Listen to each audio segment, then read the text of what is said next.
El 8 de marzo de 1999, el Ecuador amaneció con la noticia de que todos los depósitos de dinero de los ecuatorianos serían arbitrariamente incautados por el Estado. 10 meses después, el presidente Maguad anunció la dolarización de la economía nacional y el anclaje de la cotización del dólar en 25.000 sucres. ¿Qué pasó? ¿Por qué llegamos a una crisis tan profunda? ¿Quiénes son los responsables del mayor saqueo que este país jamás haya sufrido?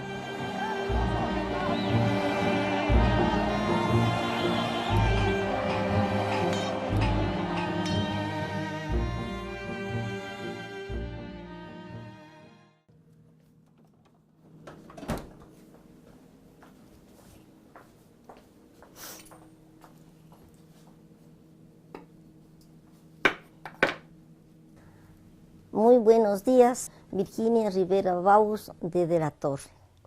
Nací en Huigra hace 81 años. Mi instrucción primaria la hice en la ciudad de Riobamba, donde se radicaba mi familia. La secundaria en el Colegio Nacional Riobamba, el primer grupo de bachilleres. Vine a la universidad y cursé un año de medicina.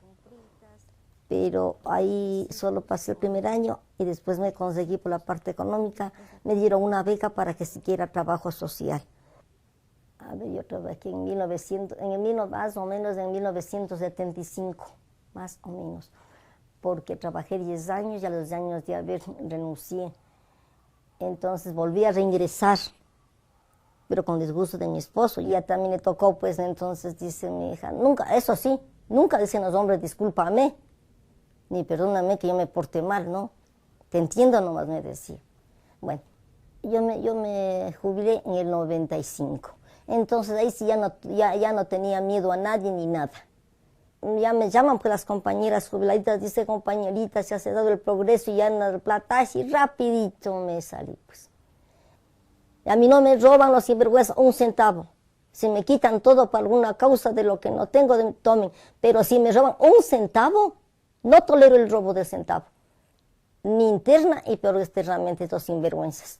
Entonces, ahí sí, nos fuimos a la Plaza Grande, en alta voz me prestaron a alguien. Todos los jubilados y perjudicados nos vamos a reunir, no importa de qué partido, no importa de dónde fuéramos, sino que todos los perjudicados. Y vamos a tomarnos las calles de Quito y a tomarnos los bancos y todo lo demás. Sí hubo respuesta, bastante respuesta, entonces ya todos motivados, pues no los perjudicados.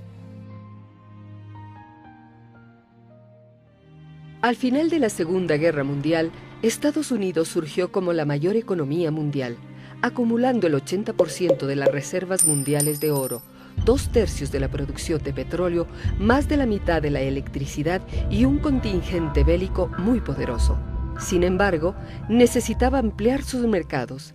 En ese contexto, en 1944, las economías más fuertes del planeta se reunieron en el complejo hotelero Bretton Woods, en Estados Unidos, para acordar lo que se llamó el nuevo orden económico internacional.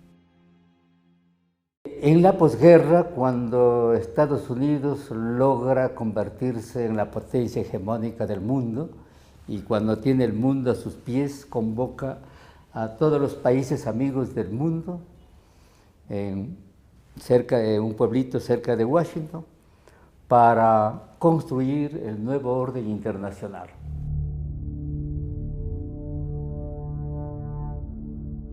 En Bretton Woods se establecieron normas para que los banqueros no puedan jugar con los ahorros de los depositantes en los mercados de valores, ¿no es cierto? Porque cuando ganaban, qué inteligentes son los banqueros. Cuando perdían, perdieron los depositantes. Se les prohibió que los banqueros tengan empresas en otros campos, es decir, los banqueros tenían que ser solo banqueros. Esto con el objeto de impedir que tengan la tentación de utilizar ellos mismos en sus empresas los ahorros de los depositantes, ¿no es cierto? Y entonces ahí se construye lo que se llama la arquitectura financiera internacional, que tiene 3 patas. La una, la creación de un banco de desarrollo internacional, denominado Banco Mundial. un Fondo Monetario Internacional que sería el encargado de monitorear a todos los países para que no caigan en crisis financieras. Y una tercera pata de este nuevo sistema financiero internacional es el tener una moneda común.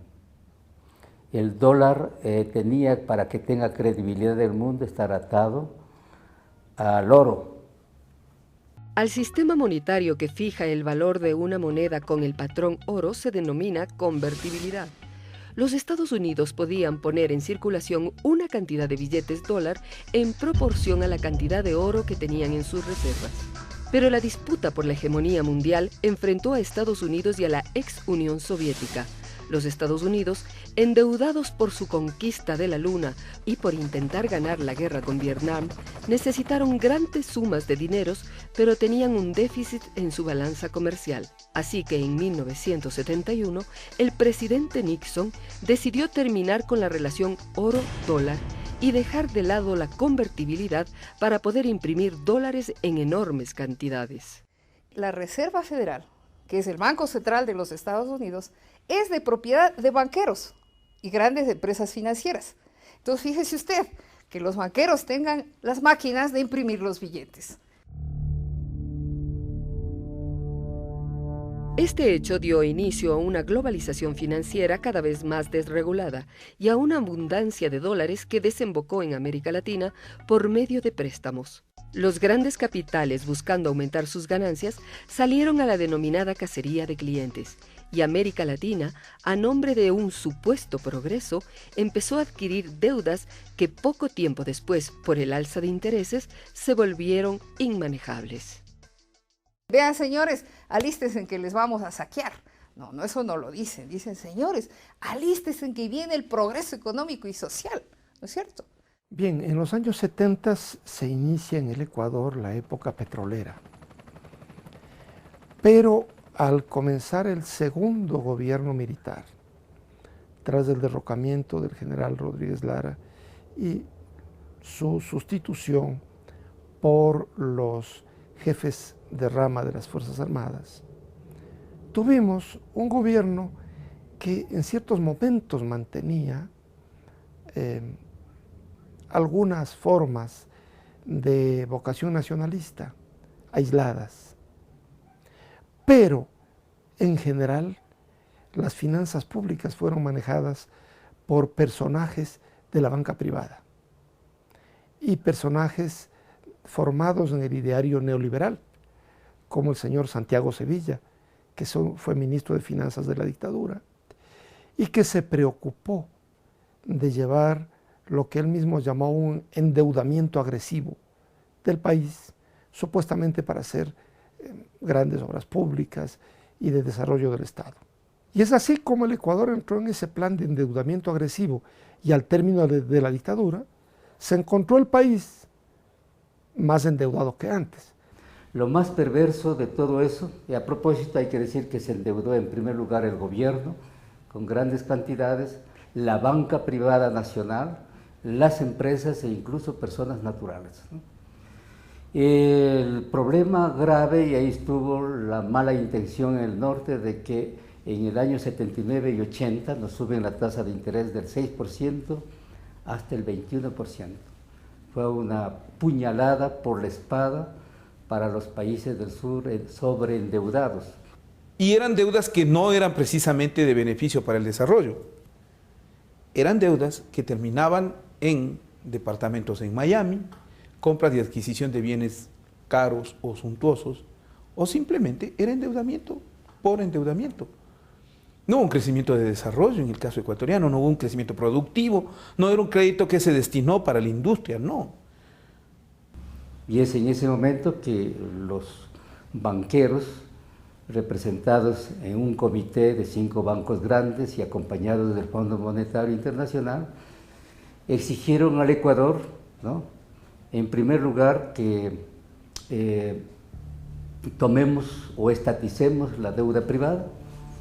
En segundo lugar, nos ofrecieron dar dinero para facilitar algunos pagos. Y obviamente lo más grave y duro y que afectó a toda la historia del Ecuador fueron las medidas de ajuste del Fondo Monetario Internacional.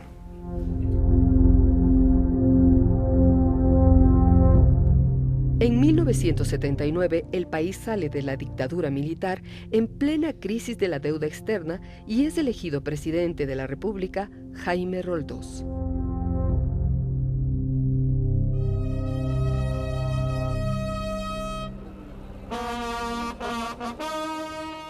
El 24 de mayo de 1981, el presidente Roldós fallece en un accidente de aviación que dejó muchos interrogantes y sospechas. La constitución vigente decretaba la sucesión del vicepresidente, el demócrata cristiano Osvaldo Hurtado, quien tomó las riendas del gobierno. Osvaldo Hurtado, que presidía un gobierno débil, puesto que él había sido elegido vicepresidente y de pronto se halló de presidente de la República, no tenía un partido fuerte que lo apoyara, tuvo que hacer grandes concesiones, tuvo que entregar el manejo de las aduanas al CFP, sabiendo que eso iba a ser manejado de un modo corrupto, pero para de esa manera tener una mayoría legislativa en el Congreso. Y entonces, en toda su debilidad, y además siendo un gobierno proclive a los intereses de la burguesía, Hurtado, en 1983, decretó la sucretización de la deuda externa privada. Por esta sucretización, los empresarios irresponsables que se habían endeudado en dólares en el mundo internacional, le pagaron al Estado, pasaron a pagarle al Estado en sucres a un plazo determinado y con unas tasas de interés más tolerables y que no crecían. Y el Estado se hizo cargo de esa creciente deuda que tenía intereses flotantes. Quiero pedirles que también contribuyan a la solución de la crisis económica del Ecuador. Yo no puedo crear, mediante métodos mágicos, dinero para distribuirlo entre todo el pueblo ecuatoriano. Yo no puedo conseguir más recursos que aquellos que produce la economía nacional. Y esos recursos solo pueden conseguirse mediante el endeudamiento externo, y ya estamos llegando a límites que no pueden sobrepasarse.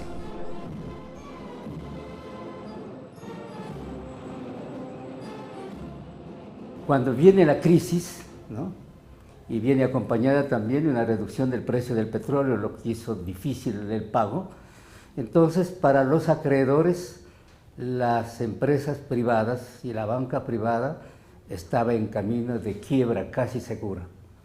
Y los acreedores querían asegurarse de que ese dinero no se pierda. Y la única manera de asegurarse que ese dinero pueda ser recuperado por la banca internacional es obligar al Estado que asuma esa deuda. Veamos qué fue la sucretización. Un banco estadounidense presta a un industrial ecuatoriano un monto en dólares. Dicho industrial, al poco tiempo, por descuidos, irresponsabilidades o dificultades, ya no está en capacidad de pagar su deuda. Entonces, para no verse perjudicados, los prestamistas, el FMI, el Banco Mundial y el industrial local presionan al gobierno ecuatoriano para que asuma esa deuda en dólares. El gobierno de Hurtado acepta hacerse cargo de las deudas en dólares y establece que en adelante los deudores le pagarían al Estado en sucres que cada día valían menos. De esta manera se calcula que las pérdidas para el Estado fueron de aproximadamente 4.462 millones de dólares. Y obviamente este proceso estuvo manchado también de abusos y corrupción por la banca local y por la gente que se sucretizó, por las empresas que se sucretizaron. Y los que pagamos esa deuda privada de los grandes grupos económicos, el pueblo ecuatoriano, el pequeño productor, el ciudadano de la calle, ¿no?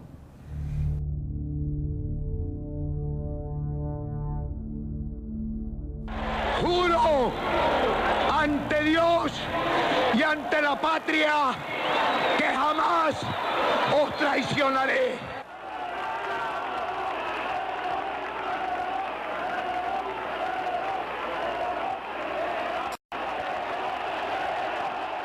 Febres Cordero hizo una segunda socratización. Él que decía combatir tanto y criticaba tanto a Hurtado, en la práctica debe haber estado aplaudiéndolo.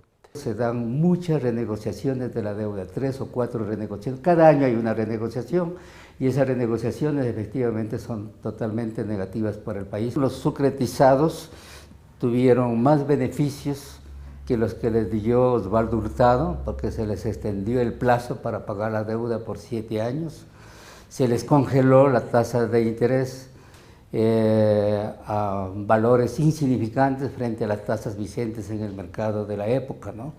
Y de esta manera los empresarios irresponsables del Ecuador vieron cómo se licuaron sus deudas bajo el Febres Corderato.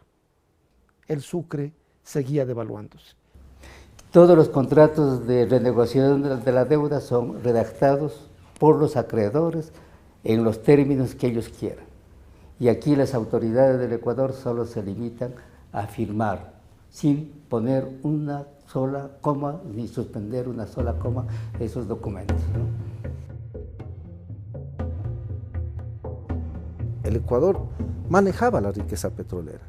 Prácticamente el 80% de la riqueza petrolera la manejaba el Estado. Desde Febres Cordero en adelante hay una caída impresionante del manejo estatal, a tal punto que para 2006 el Estado maneja el 20% del negocio petrolero y las empresas petroleras el 80% del negocio petrolero. En noviembre de 1989, en Washington se reunieron el Fondo Monetario Internacional, el Banco Mundial, el Departamento de Estado de Estados Unidos y algunos expertos económicos para establecer un listado de políticas económicas pensadas para América Latina que supuestamente permitirían impulsar el crecimiento económico. Algunas políticas económicas que estableció el consenso fueron: liberalizar el comercio internacional y las finanzas, facilitar la inversión extranjera, es decir, con pocos o ningún impuesto, privatizar bienes y servicios públicos. A estas políticas se las conoce como neoliberales, cuyo resultado fue una mayor concentración de la riqueza. A la teoría económica neoliberal, que nace ya a finales de la década del 80, se concreta o en alguna medida o se canaliza a través del consenso de Washington y se hace operativo a través de las cartas de intención, ¿no? Y obviamente de las condicionalidades que pone el Fondo Monetario Internacional, que pide igual privatizar, abrir los mercados, etcétera, etcétera, dar facilidades mayores al capital extranjero para que haga su agosto en nuestros territorios. Todo este modo de pensar es el que llega a América Latina. El Estado es un monstruo, debe estar al margen de la economía, no tiene que haber regulación alguna de la economía. La economía capitalista tiene que estar regida por el mercado. Empiezan a ver al mercado como un dios y por lo tanto no hay que vigilar nada. ¿Cuánto se paga a los trabajadores? Pues eso no lo tiene que fijar el Estado, dicen ellos. El costo de la mano de obra se rige por la oferta y la demanda. La tesis es, esto es la tesis liberal por excelencia, que no hay que regular el mercado. Esto no es cierto ni siquiera en economías grandes, donde hay real competencia, menos en economías tan limitadas como el Ecuador, donde el mercado es tan pequeño que es muy fácil que existan oligopolios, que existan acuerdos entre los agentes económicos. O sea, el neoliberalismo es un proyecto político que tuvo como uno de sus primeros y principales experimentos a la América Latina. Hay que recordar que incluso antes del advenimiento de los gobiernos neoliberales anglosajones por excelencia, el de Ronald Reagan en Estados Unidos a mediados de los 80 y el de Margaret Thatcher en Reino Unido, el primer experimento neoliberal a nivel global fue el caso chileno con el golpe de Augusto Pinochet en el 73. El neoliberalismo es una propuesta de política económica que consiste en reducir el Estado y trasladar a mecanismos de mercado para que sean los mecanismos de mercado los que hagan la regulación social. En el caso ecuatoriano siempre se le quiso vender a la gente la idea de que todo lo estatal era malo, que no servía, que era corrupto, que no podía, que era incapaz, que era ineficiente, que no existía fórmula para lograr lo mejor del Estado. Casi todas las naciones habían procedido a privatizar sus servicios, agua, luz, telefonía, carreteras, infraestructura. Lo iban haciendo supuestamente en forma legal. Le daban algún marco regulatorio. Por ende, el sector privado pasaba a ser prioritario y el Estado se limitaba en su papel. Por ejemplo, en el caso del Ecuador se decía, las tasas de interés van a bajar porque van a venir capitales. Entonces va a haber más crédito, todos vamos a tener crédito, entonces va a aumentar la producción, va a aumentar el empleo y todos vamos al sueño americano, sin necesidad de abandonar el país. Pero en Ecuador no se dieron sueños americanos, solo pesadillas vivió nuestro país. La sociedad ecuatoriana ha sufrido de una generalizada pobreza y un galopante subdesarrollo que sepultaba las esperanzas de revertir el abismo de iniquidades existentes. Sin embargo, lo peor aún estaba por llegar.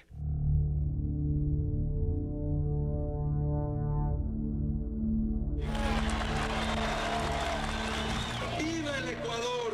¡Viva la presidencia de Sixto Durán Ballén!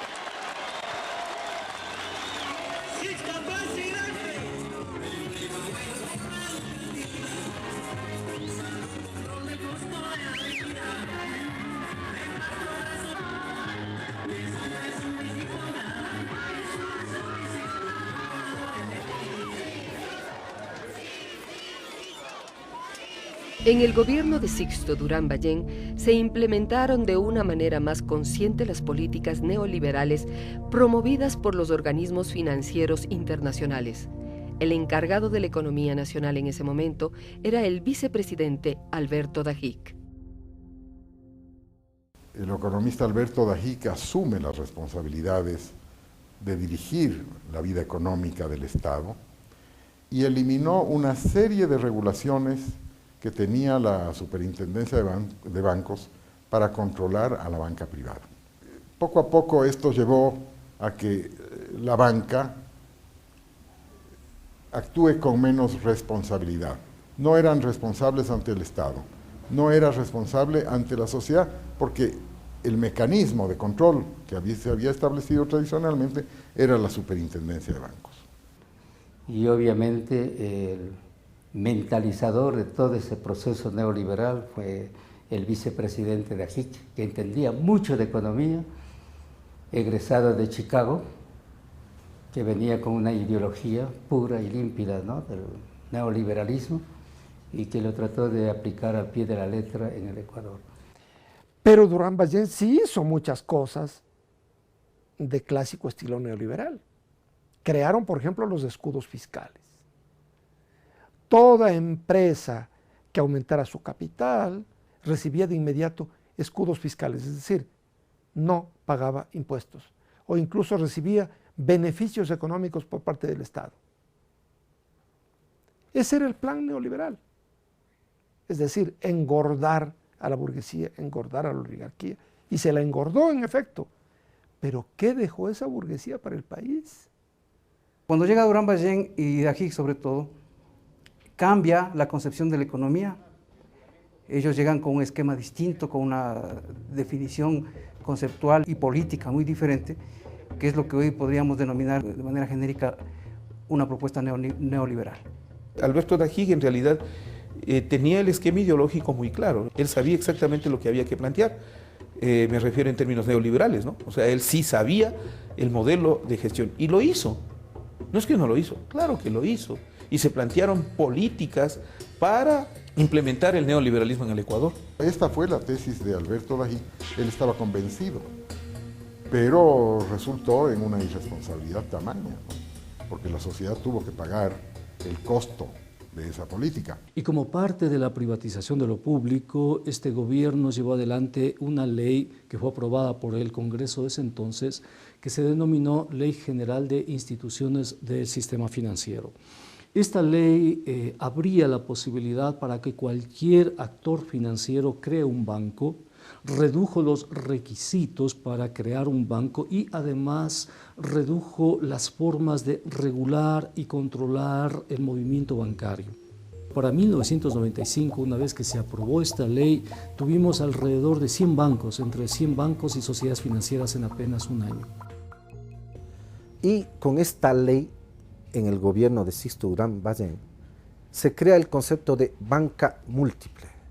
Los banqueros no solamente pueden hacer créditos, préstamos, cobrarlos, sino que pueden hacer otras actividades.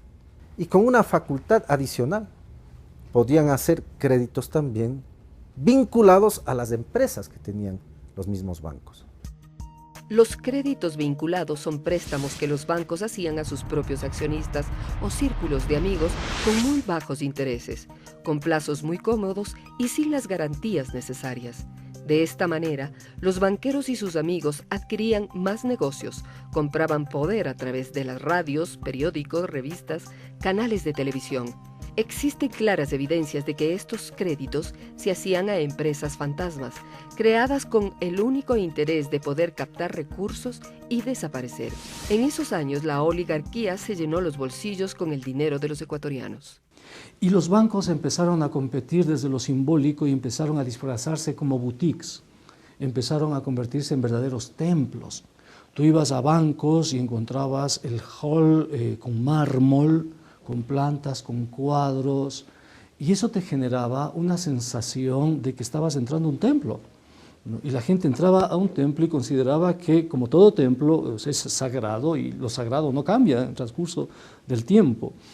Pero tú no veías quiénes estaban detrás de los bancos y tampoco veías que detrás de los bancos estaban los partidos políticos. Hablando desde la economía política, significaba por otra parte un intenso proceso de negociaciones con los partidos políticos que aprobaban las leyes, con los grupos de poder que auspiciaban y apoyaban al gobierno, con las élites empresariales del país en general y obviamente con el sistema financiero. El sistema financiero estaba muy cómodo con el gobierno, es lógico, eran compatibles los intereses y de hecho cuadros importantísimos de la banca privada estaban en el gobierno o estaban colaborando activamente en el gobierno. No te olvides que ahí quiebra el Banco Continental de los famosos hermanos Ortega.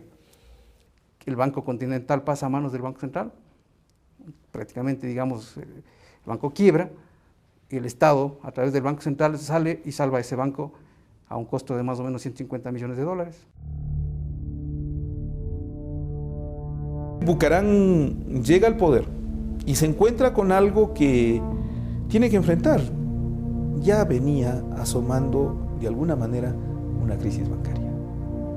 El volátil gobierno del abogado Abdalá Bucaram nada hizo para cambiar el curso de la crisis. Comenzó a asesorarse con expertos neoliberales argentinos buscando la posibilidad de realizar una convertibilidad monetaria, es decir, equiparar la moneda nacional, el sucre, con el dólar. Pero su desatino político y su abierta amoralidad exasperaron a los ecuatorianos que le echaron del poder a los 179 días de haberse posesionado. Luego del derrocamiento de Abdalá Bucaram, Fabián Alarcón, presidente del Congreso en ese momento, es elegido por este como presidente de la República, en una componenda que dejó fuera a la vicepresidenta Rosalía Arteaga, a quien le correspondía la sucesión. Su gobierno de 1 año y medio solo atina a devolver favores indiscriminadamente con la chequera del Estado. ¿No es cierto? El señor Alarcón, con su único propio voto y una serie de amarres políticos, llegó a convertirse en presidente de la República. Creo que es una de las más tristes, vergonzosas experiencias de nuestra historia. Un presidente que subió con tan malas artes y que luego cayó de tan triste manera hasta llegar finalmente a la cárcel. Al final del interinazgo de Alarcón se convoca a elecciones. Los candidatos que llegan a la segunda vuelta son el millonario bananero Álvaro Noboa y el demócrata cristiano y ex alcalde de Quito, Yamil Maguad.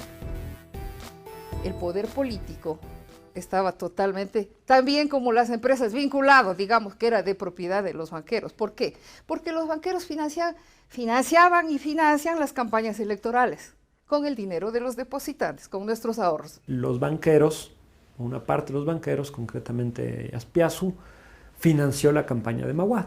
La democracia popular había recibido un financiamiento poderosísimo que le suponía una lógica de lealtades y de favores.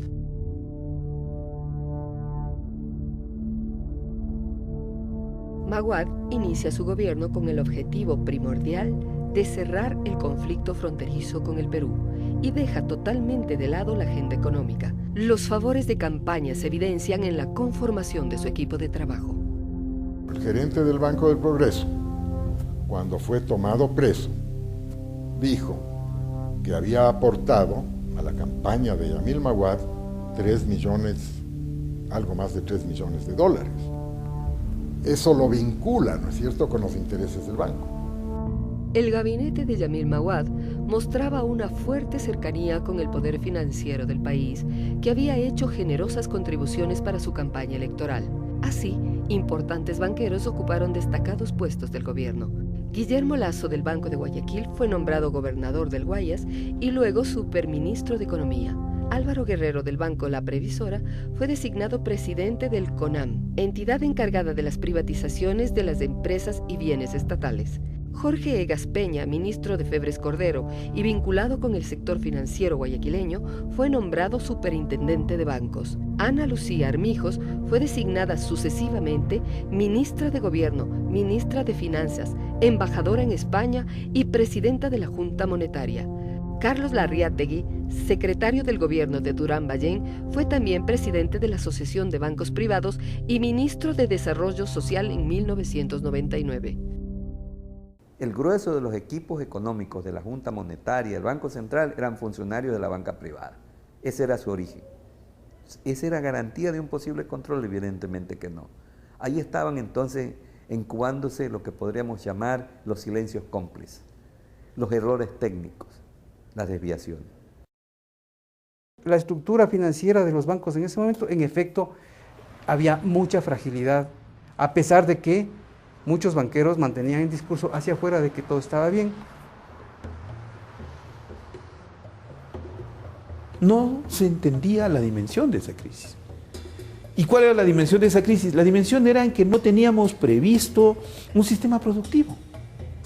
Éramos consumistas hasta el grado extremo, pero no producíamos nada más que el petróleo. Yo digo, ¿en dónde estuvieron el resto de procesos productivos en el Ecuador? En ese entonces, la economía del Ecuador estaba muy golpeada. Primeramente, en 1998, las provincias de la costa sufrieron las consecuencias de uno de los más fuertes fenómenos del Niño, que generó inundaciones y pérdidas para los productores. Por otro lado, la crisis financiera internacional generó una fuerte caída de los precios del petróleo que llegaron a bordear los $6 por barril, impactando con fuerza en la economía nacional. El Ecuador estaba inmerso en la crisis mundial sin defensa de ningún tipo, sin política, sin leyes, y por eso se adoptaban cada vez más las medidas que planteaba en sus cartas de intención el Fondo Monetario Internacional, que no es que las planteaba, las imponía. Las instituciones financieras como el Banco Mundial o como el Fondo Monetario estaban muy contentas con este gobierno porque estas instituciones propugnaban la privatización. Y la privatización significa despedir empleados públicos. Vas a tener que muchos empleados públicos adoptan el mecanismo de venta de renuncias, es decir, yo vendo mi trabajo, vendo mi posibilidad de un ingreso futuro por mi trabajo y con lo que me dan compro pólizas de acumulación. Y tú tenías amas de casa que retiraban dinero del banco y cuando iban a salir del banco había una señorita, un señor muy bien vestido que le decía, ¿por qué va a retirar el dinero del banco? ¿Por qué mejor no compra pólizas de acumulación? Le estamos pagando 35, 40, 45 y el ama de casa o el cliente del sistema se dejaba seducir por este discurso y finalmente compraba esas pólizas de acumulación, finalmente compraba esos instrumentos financieros. Yo era tan contenta con el interés que nos pagaba el Progreso. Y decían ambición. Digo, no es ambición, porque ambición es tener más de lo suficiente y querer obtener más de lo necesario. Pero si era necesario para la subsistencia de nosotros, pues no de las y los jubilados, de que la pensioncita nos suban y un interés. La capacidad de regulación, de decirles a los señores, ratito, ustedes pueden hacer esto y esto no lo pueden hacer, eso se perdió. Se les dijo a los bancos, señores, jueguen y ustedes definan las reglas. Nosotros simplemente nos limitamos a ver desde fuera. ¿Cuánto pesó la ausencia de conciencia crítica o de autoconciencia de todos los agentes económicos, incluso de los clientes? No hay, y yo sostengo que no hay una cultura económica de ahorro. Si este banco me está ofreciendo una tasa 5 puntos superiores a la normal, tengo el derecho de dudar. Entonces la propia ciudadanía entró a especular.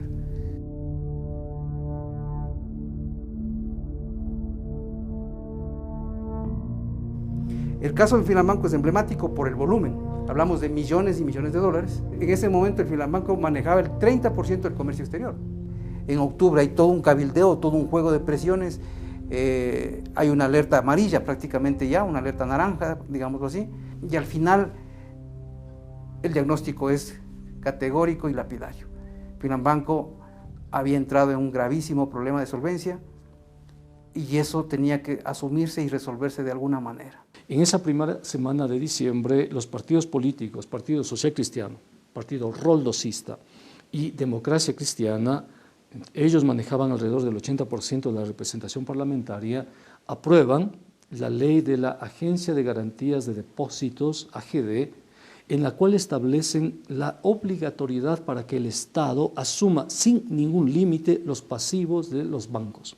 48 horas después, el Filambanco, a la sazón el banco más importante del país, entra en proceso de saneamiento. Estaban esperando la aprobación de la ley. Entra en proceso de saneamiento y el Filambanco le dice al Estado ecuatoriano: tome mis deudas, páguelas usted y yo me quedo con los activos. El 1 de diciembre, el Congreso Nacional aprobó la creación de la Agencia de Garantías de Depósitos, una entidad estatal encargada de sanear el sistema financiero en crisis y garantizar la devolución de la totalidad de depósitos a la banca quebrada. Dicha entidad concedió millonarios desembolsos con dinero del Estado, es decir, de todos los ecuatorianos. Garantías de depósitos existen en muchos países. Nunca hay una garantía ilimitada. Y las garantías de depósitos están reguladas por agencias de garantías de depósitos que se crean con capital de la banca privada. O sea, la banca está obligada a aportar un porcentaje de los depósitos para garantizar los depósitos a los particulares. Así se creó también la AGD. La Agencia de Garantía de Depósitos viene a constituirse en ese espacio en el cual se respaldaba al sistema financiero para que quiebre. Porque en el fondo fue eso, fue respaldarle para que quiebre, fue crear un fondo de compensación a la quiebra para mantener y sostener los pagos que había que hacer a los ahorristas o cuentacorrentistas. Cuando nosotros tuvimos la crisis, como también afectó el fenómeno del Niño, ¿no? Y los agricultores de la costa habían perdido hasta las semillas. El Banco Nacional de Fomento pedía que el Banco Central le preste 10 millones de dólares para prestarles a los agricultores para que compren semillas. Y el Banco Central les dijo, no, porque eso es inflacionario. Pero al día siguiente le entregó al Filambanco 450 millones de dólares. La Superintendencia de Bancos también era una entidad autónoma. Tenía que regular, controlar, auditar a la banca. La Superintendencia de Bancos debería ser una entidad independiente de la banca privada, independiente de partidos políticos. No lo fue. El superintendente de bancos era un banquero. Simplemente actuó para proteger a la banca.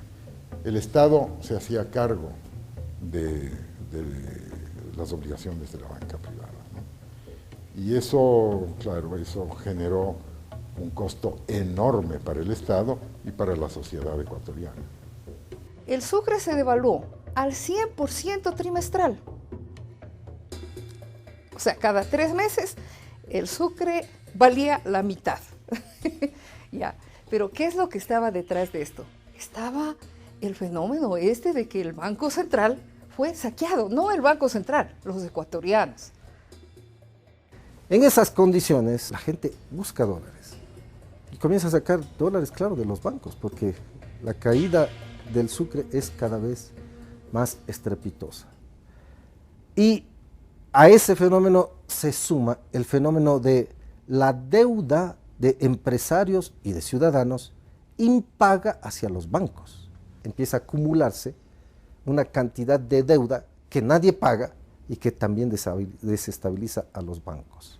El gobierno jamás va a incautar, jamás va a confiscar las cuentas de nadie.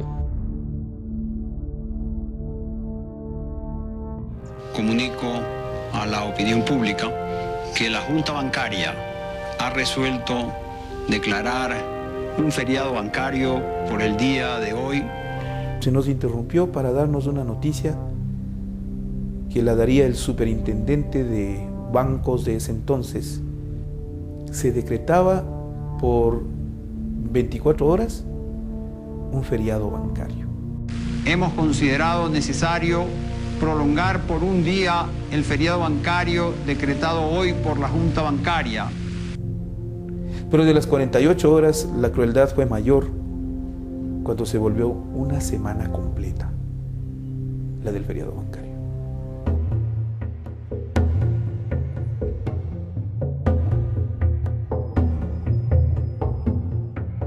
La ciudadanía estalló al ver que perdía su acceso al dinero y además en Sucres que cada día perdían más todavía el valor que ya venían perdiéndolo desde antes, porque nadie les iba a pagar en dólares cuando sus ahorros estaban en Sucres.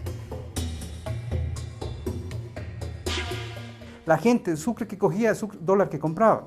Entonces la economía empieza a dolarizarse masivamente también en esa época, a través de un proceso ya, digámoslo así, inercial, natural, como una manera de autoprotección de las familias y de los hogares y de la gente y también de las empresas, para prever la eventualidad de una crisis mayor.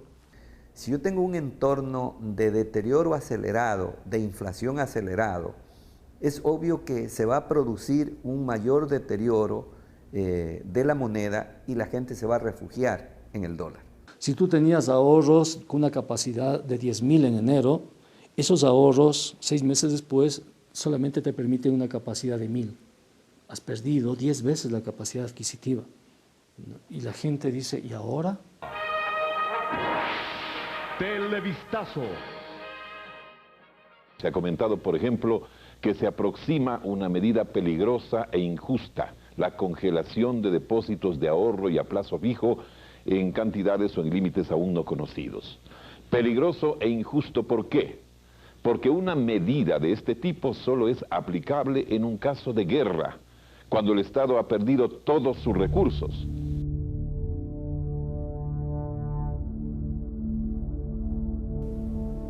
Para abrir los bancos se anunció que se procedía a incautar los ahorros y los depósitos. A todo el mundo. Es decir, todo quedaba congelado.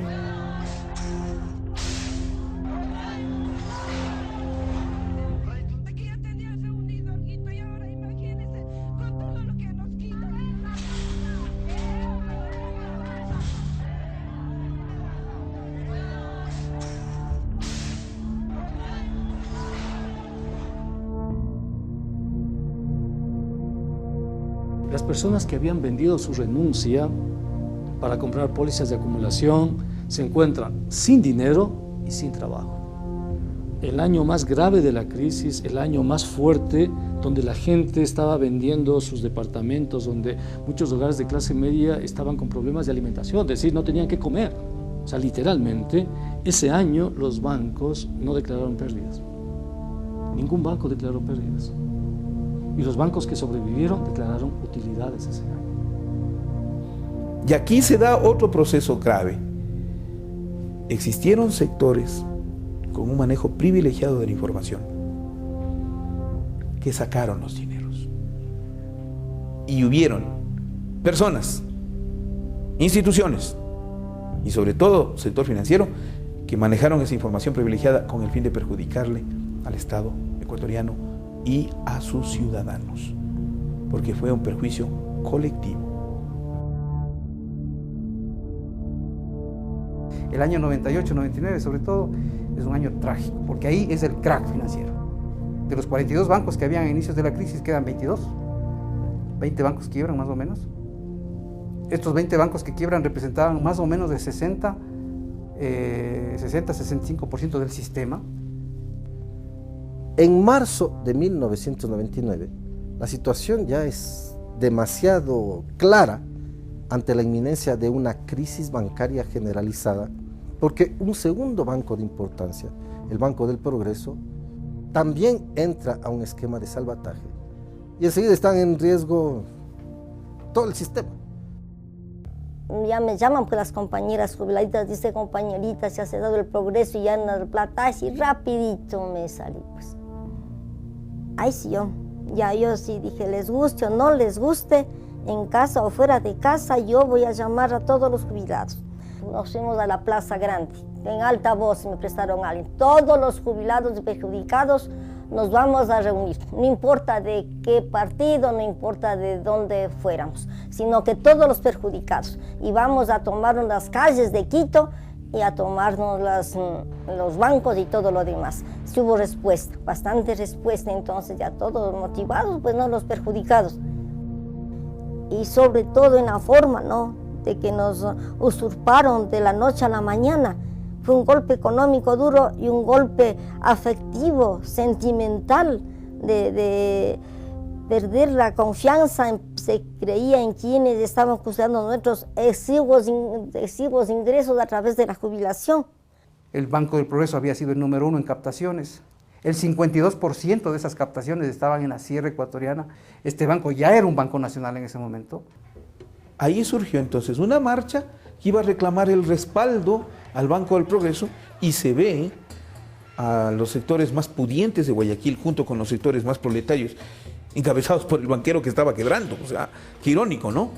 El señor Fernando Aspiazu Seminario, y al ladito, como queda el municipio, entonces fueron a sacarle al patronal mayor, que era el señor León Febres Cordero, para que él exija que no quiebre el banco guayaquileño. ¿Saben que cuando Guayaquil levanta el vaso de guerra es porque guerra habrá? Y tú ves ahí gente culpándole a Quito de la quiebra bancaria, gente incendiando la bandera de Quito. No se entendía que había que protestar contra el banquero. Ustedes me conocen, yo no me ahuevo jamás.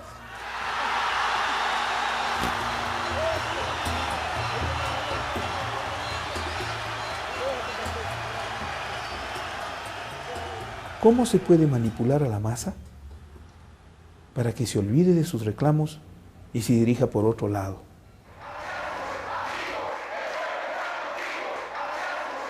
Entonces ahí fuimos, verán, compañero. Vamos mañana bien aseaditos, poniendo la ropita del domingo y entramos como clientes. Dijimos allá, jubilados, abajo el Aspiazu y el Banco del Progreso. Y ya nos cerraron las puertas, pero no de nuestro grupo. Vienen los sinvergüenzas de los policías, camuflados con todo, cierran a golpes las cadenas que pusieron y acercándose.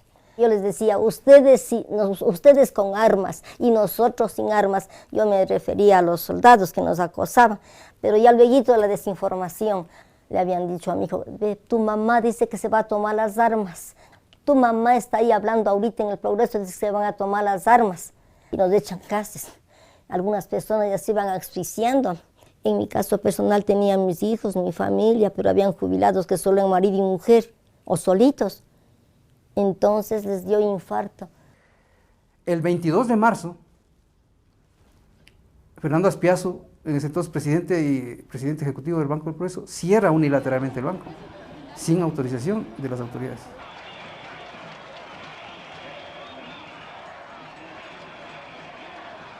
Usted dice que ya no tiene nada más que hablar con nosotros. Vamos con usted a la AGD y usted entrega el banco a la AGD. Aspiazu sigue en la administración del banco hasta julio. Esa es la gran pregunta que no ha terminado de responderse. ¿Por qué el Estado, sabiendo de la profundidad de la crisis del Banco del Progreso, permite que primero Aspiazu haya cerrado unilateralmente el banco y luego le permite administrar el banco durante varios meses, hasta julio, cuando definitivamente el banco ahí recién pasa a manos del Estado. Esa es la gran interrogante histórica. Muchos se han tejido sobre esto, muchas versiones se han tejido igual, de que ahí había una condicionalidad política, porque Espiazu había financiado parte de la campaña de Maguad. El gobierno pasivo e inepto de Maguad, entregado por completo a la banca nacional e internacional, solo ejecutaba decisiones que les beneficiaban. Cierto personaje ecuatoriano me ha dicho que fue a visitarlo al doctor Maguad, un altísimo funcionario del Estado, fue a visitarlo. Entró y que el doctor Maguad estaba en una pose mística. Estaba transportado al nirvana. Y que mientras que el país se caía a pedazos, y que este funcionario lo sacudió, tenían la confianza suficiente como para eso, lo sacudió de los hombros y le dijo: reacciona, tienes que ponerte al frente del gobierno, haz algo, no puedes estar dedicado a este misticismo. Lo cuento como me lo contó el protagonista de ese hecho.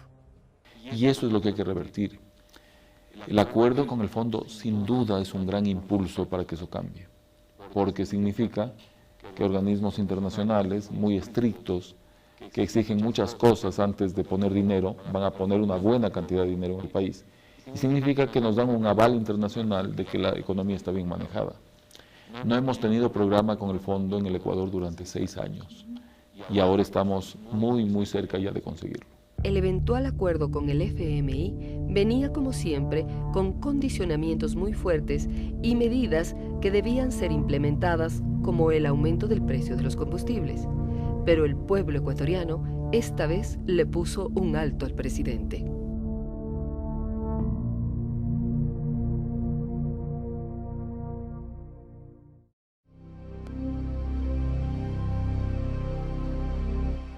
El 9 de enero, Yamil Maguad, como último recurso para no ser derrocado, decidió dolarizar la economía nacional en una paridad de 25.000 sucres por dólar. Así perdimos nuestra moneda. Esta medida benefició nuevamente a los banqueros, exportadores, industriales y grandes grupos económicos que la respaldaron. Pocos días antes de que el Maguad decretara la dolarización, en una reunión que tuvimos en la Presidencia de la República con el directorio del Banco Central, Maguad dijo que dolarizar sería un suicidio, como saltar del último piso del Empire State. Eso era un día martes. El día domingo siguiente, Maguad decretó la dolarización. Sí nos dieron el dinero, no todo, pero algo. Y en dólares. Yo no tenía que hacer con unos pocos dólares, porque antes con 25.000 sucres yo hacía mercado. Después con el dólar, para el paquete de cebolla, un poco de zanahoria y punto. Entonces ahí me llamaron y dijeron: vea, calladito nomás, le vamos a devolver su dinero. Pero ya no seguirá gritando en las calles. Bueno, les dije al otro, enseguidita salir de ahí. Eso más. Entonces en ese filambanco eran millares de personas retirando como caridad, pero también no dejábamos de gritar. ¿Quiénes eran los sectores que empujaban por la dolarización? Aquellos que querían enjuagar sus deudas en sucres. Habían contratado deudas cuando el dólar estaba a 5.000 y querían pagar esas deudas con dólares de 25.000, o sea, la quinta parte. Cuando pasamos a la dolarización, ponemos el contador a cero en la economía, y el momento en que ponemos el contador a cero en la economía, ponemos el contador a cero en todo el salvataje bancario.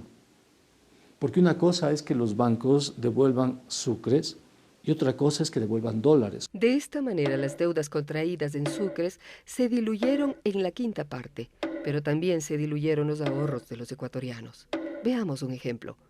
Si un empresario antes de la crisis contrajo una deuda de 10 millones de sucres, equivalente en ese momento a $2.000, terminó pagando, luego de la dolarización, solamente $400, es decir, 5 veces menos. similar a lo que el otro demócrata cristiano Osvaldo Hurtado y el social cristiano Febres Cordero habían hecho al sucretizar las deudas privadas en los años 80. De igual manera, un cuentaahorrista que antes de la crisis tenía depósitos por 5 millones de sucres, equivalentes a $1.000 en ese momento, recibió luego de la dolarización solamente $200, es decir, la quinta parte del total de sus ahorros iniciales. Eso liquida la moneda nacional. La liquida totalmente porque el salario mínimo vital, por ejemplo, costaba 100.000 sucres, ese era el precio del salario mínimo real el año 1999. Cuando pasamos a la dolarización, pasó a valer $4. El 21 de enero del 2000, Maguad fue derrocado por una movilización popular en la que participaron mayoritariamente organizaciones indígenas. Al día siguiente, el vicepresidente Gustavo Noboa asumió el poder y ratificó la dolarización. La crisis de 1999 dejó un país demolido, con instituciones desmanteladas. Además, generó una crisis política profunda y dejó a los ecuatorianos sin esperanza en el futuro. En el año 99 y 2000 había una especie de depresión colectiva brutal. O sea, el estado de ánimo de la población estaba pulverizado. Pero ¿cómo explicar que en medio de semejante crisis, sin esperanza, sin referentes, sin vías efectivas de saber que es posible mover en algo el férreo poder de las élites, no te mueves, ¿no? Aquí la crisis fue el equivalente de una guerra civil, de un tsunami, de un terremoto. Provocó el éxodo de cerca de 2 millones de ecuatorianos en 4 años. La protesta es una forma de acción colectiva que se da en acto, que se da de modo visible, pero el éxodo también es una señal de un malestar, de una disconformidad, de una imposibilidad, ¿no? Es decir, aquí no puedo desarrollar mi proyecto de vida. La dolarización le debe mucho al migrante, porque el migrante fue el que apuntaló las primeras bases de la dolarización entre el 2000 y el 2004. Y muchos ecuatorianos fueron a Europa, España, Italia, etcétera, y empezaron a enviar remesas. De 1999 al año 2010, es decir, 11 años, el país recibió como remesas cerca de 23.000 millones de dólares. Ese fue, si tú quieres, el salvataje, la boya que la lanzó el mismo pueblo. O sea, la misma sociedad se puso la dolarización al hombro. Como consecuencia de la crisis, se produjo en el Ecuador una estampida migratoria sin precedentes. Si en 1990 emigraron 23.000 ciudadanos, en 1998 fueron 41.000 quienes dejaron el país. En 1999, 91.000 migraron. En el 2000, 176.000 ciudadanos salieron del país. Cifra récord en la historia del Ecuador. Los ecuatorianos abandonaron el país en busca de mejores condiciones de vida para ellos y sus familias.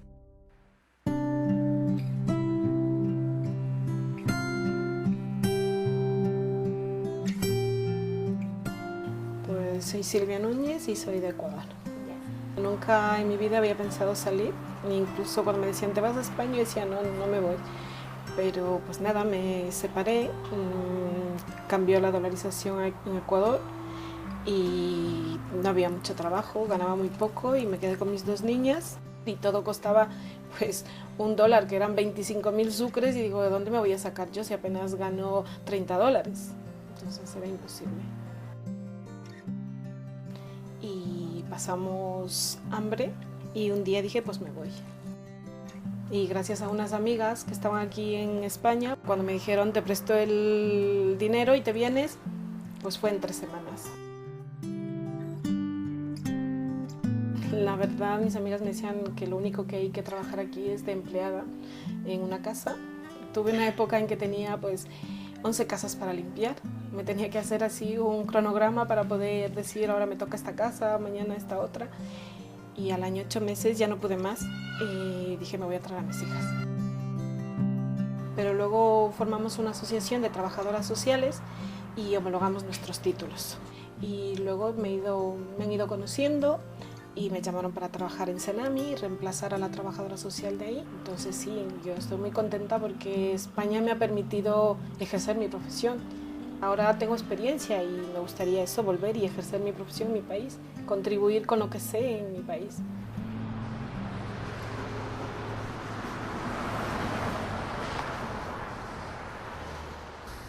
Hay acciones que debieron de tomarse del lado de la banca que no se lo tomaron, porque ellos con la ley y en medio de una práctica de capitalismo salvaje estaban seguros que el Estado los iba a salvar, porque ellos siempre supieron que las utilidades son privadas y las pérdidas se socializan.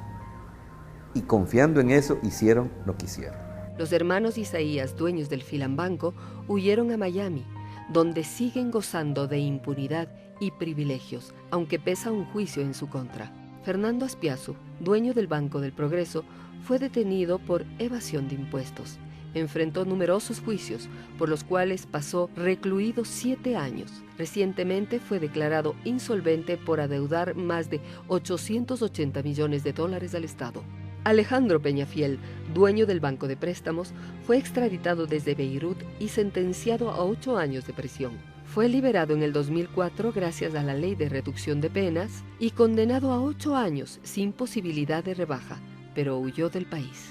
Nicolás Landes, presidente del Banco Popular, fue encarcelado por 18 meses en Costa Rica, luego fue extraditado y permaneció 4 años en prisión. El presidente Yamil Maguad abandonó el país. Actualmente se encuentra prófugo de la justicia ecuatoriana, dictando clases en la Universidad de Harvard en Estados Unidos. Recientemente la Interpol negó a la Fiscalía la solicitud de extradición de Maguad. Ana Lucía Armijos, exministra de Finanzas en el gobierno de Maguad, trabaja actualmente en el área de política económica en el Banco Mundial de Washington. Jorge Egas Peñas, ex superintendente de bancos, fue sentenciado a 3 años de prisión por complicidad con los hermanos Isaías, acusados de peculado, y cumple arresto domiciliario. Como profesor, a mis alumnos, siempre he hablado del desastre de la economía ecuatoriana y de cuál debe ser el modelo de la economía ecuatoriana. Y ese modelo lo veo hoy construyéndose, haciendo realidad, ¿no? En lo que se refiere al desarrollo de las infraestructuras y a la construcción y al desarrollo, digamos, a la defensa de los derechos humanos, ¿no? Y al desarrollo social.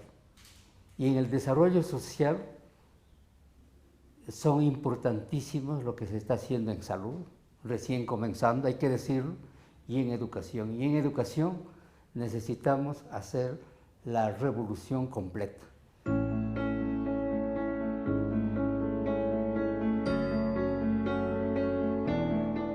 Yo trabajé 40 años en salud, en los hospitales, pero se caían los tumbados. Entonces ahora sí veo, yo sí percibo los cambios. En el cambio de salud principalmente, donde yo viví, donde comenzó mi rebeldía. Todo lo que yo pensaba a mis 14, 18, 20 años, es como que me hubiera oído. No hay ni punto de comparación. Ver que no se caen los pisos, que no se caen los tumbados, qué alegría que le da uno. A mí me da gusto cómo ha cambiado, porque la estructura física también tiene mucho que ver con el tratamiento humano. Entonces yo sí veo cambios, yo siento los cambios, soy una persona ya más vieja, de cuando ya 81 años y medio. Yo sí me siento contenta, me siento tener esta vejez dentro de que me dejan analizar y pensar yo como yo quiero y como yo siento. La gente quería un nuevo tipo de democracia y quería un liderazgo. Eran masas, recuerden ustedes, masas que salían a la calle. Madres, padres de familia, a veces con niños en brazos, que salían todas las tardes, que salíamos todas las tardes a exigir un país distinto, un país mejor. Y finalmente eso dio un segundo aire a esa revolución ciudadana que venía de antes, que había sido frustrada, traicionada una y otra vez y que finalmente triunfó en las elecciones. Y el resultado es que mediante sucesivas elecciones democráticas, limpiamente democráticas, mayoritariamente democráticas, el Ecuador ha ido construyendo un nuevo país, un nuevo sistema político, una nueva forma de gobierno, y estamos viendo las bondades de eso. Un gobierno popular, un gobierno democrático, un gobierno que refleja los intereses del país, los intereses de las mayorías, y que ha hecho tan grandes transformaciones en el Ecuador.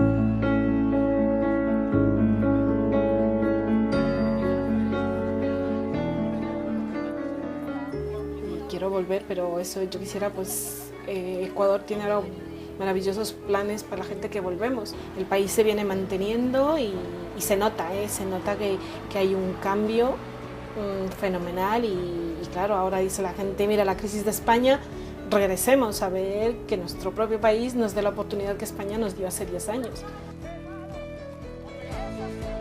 Yo creo que todos los que hemos salido de nuestro país tenemos que volver y contribuir al desarrollo de nuestro país una vez teniendo aquí haber adquirido experiencia, y porque la verdad me siento que se ha terminado una etapa aquí en España.